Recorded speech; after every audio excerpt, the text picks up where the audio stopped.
আসসালামু আলাইকুম গাইস, আজকে আমি আপনাদের একটা সুন্দর একটা নাস্তা দেখাবো। একটা খেলে বারবার খেতে চাইবে।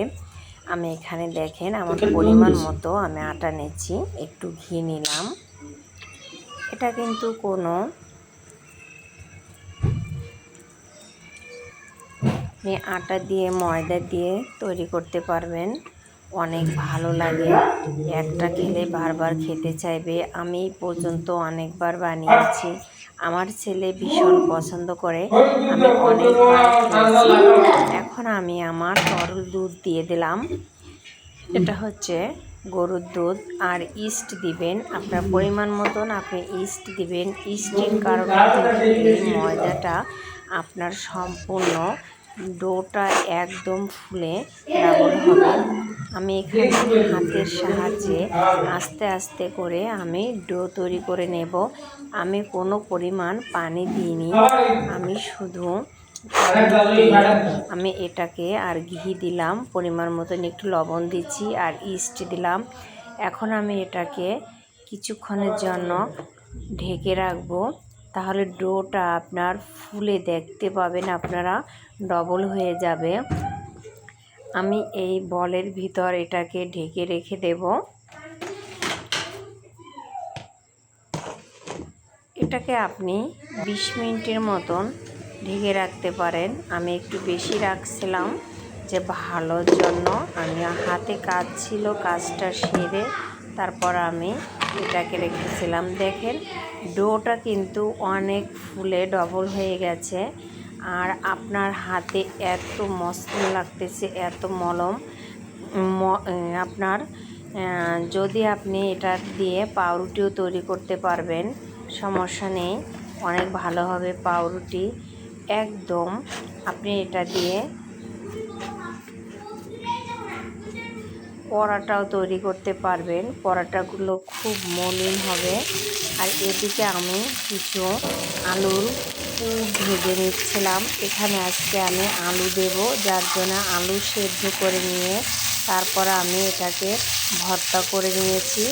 আর এই ভর্তাটা মরিচ পেঁয়াজ ভেজেই ভিতরে ভর্তাটা সব মশলা দিয়ে দিচ্ছি আমি এখানে।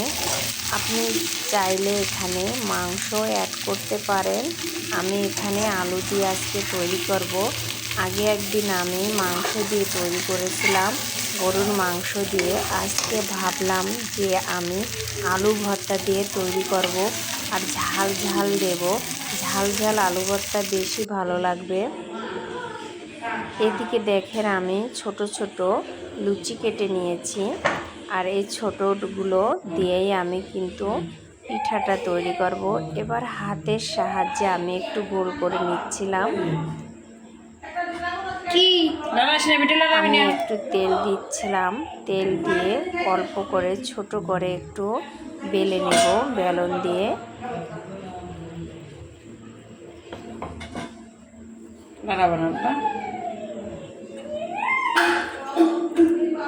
এর ভিতর আমার সেই আলু ভর্তাটা যে পুরটা আমি রেডি করেছিলাম আমি সেটা দিয়ে দেব। এর ভিতর চাইলে আপনি চিজ দিতে পারেন, চিজ দিলে বেশি ভালো লাগে। আমার বাসায় আজকে চিজ নেই, অনেক সময় সসও দেওয়া যায়, আমি সসও দিই। আবার আপনি এটাকে পুলি পিঠার শেপেও তৈরি করতে পারেন। আমি এখানে আমার ছেলে গোল গোল খাবে, যার জন্য আমি গোল গোল তৈরি করেছি।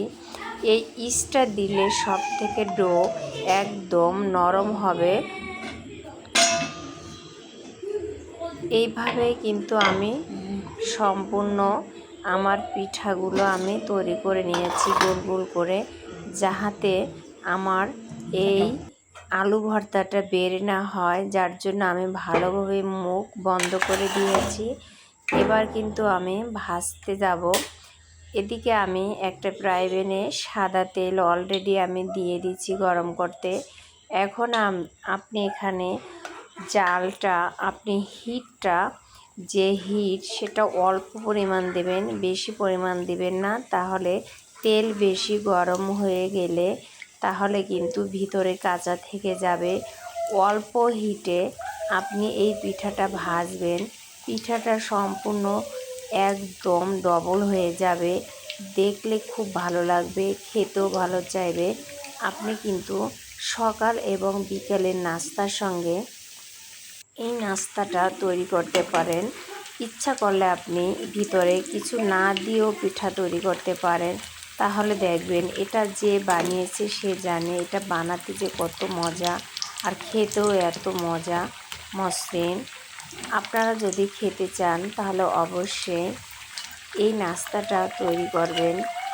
আর আমার ভিডিওর কোনো অংশ যদি আপনাদের কাছে ভালো লেগে থাকে তাহলে অবশ্যই একটা লাইক দিবেন, সুন্দর একটা কমেন্ট করবেন। আর সবার কাছে অনুরোধ রইল আমার ভিডিওটা সম্পূর্ণ দেখার জন্য, ওয়াচ টাইম যাহাতে আমার যোগ হয়। এই জন্য আসলে আপনাদের ভয়তো ভালো কন্টেন্ট তৈরি করতে পারে না, যতটুকু পারি চেষ্টা করি ভালো করার জন্য, সংসার সামলিয়ে চেষ্টা করি আপনাদের মাঝে সুন্দর সুন্দর নাস্তা তৈরি করে আনার জন্য। এই জন্য সবাইকে আমি অনুরোধ করছি, প্লিজ আমার ভিডিওটা সবাই দেখবেন। এদিকে কথা বলতে বলতে পেঁচাল পারতে পারতে আমার পিঠা কিন্তু ভাজা কমপ্লিট। আমি কিন্তু এখন তুলে নিচ্ছিলাম। এটা কিন্তু আমি এখন টমেটো সস দিয়ে খাবো, কারণ টমেটো সস দিয়ে খেলে ভালো লাগে আমার কাছে। সিঙ্গারা যেহেতু আমরা খাই টমেটো সস দিয়ে, এটাও আপনি টমেটো সস দিয়ে খেতে পারেন, কাঁচা পেঁয়াজ শসা দিয়ে। তাহলে দেখেন আমার ভাজা কিন্তু কমপ্লিট।